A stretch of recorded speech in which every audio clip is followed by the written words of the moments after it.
Right bulletin లో breaking news చూస్తున్నాం. YCP అధినేత మాజీ ముఖ్యమంత్రి జగన్ విజయవాడలో పర్యటించారు. ఇటీవల అనారోగ్యానికి గురై చికిత్స పొందిన పార్టీ సీనియర్ మహిళా నేత ఎన్టీఆర్ జిల్లా గ్రంథాలయ సంస్థ మాజీ చైర్పర్సన్ తిప్పరపల్లి జమలాపూర్ణమ్మను ఆయన పరామర్శించారు.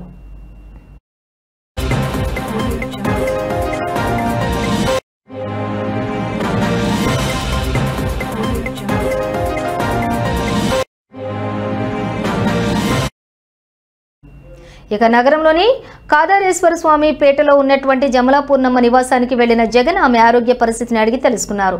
ఈ సందర్భంగా ఆమెకు ధైర్యం చెప్పారు. ఎట్టి పరిస్థితుల్లోనూ అధైర్యపడవద్దని, పార్టీ అన్ని విధాలుగా అండగా ఉంటుందని భరోసా ఇచ్చారు. ఆమె ఆరోగ్య పరిస్థితి గురించి ఎప్పటికప్పుడు తనకు తెలియచేయాలని స్థానిక పార్టీ నాయకులను ఆదేశించారు.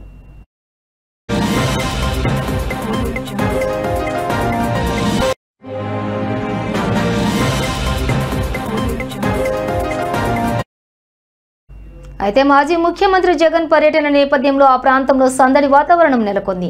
తమ నేతను చూసేందుకు పెద్ద సంఖ్యలో పార్టీ కార్యకర్తలు, అభిమానులు అక్కడికి తరలివచ్చారు.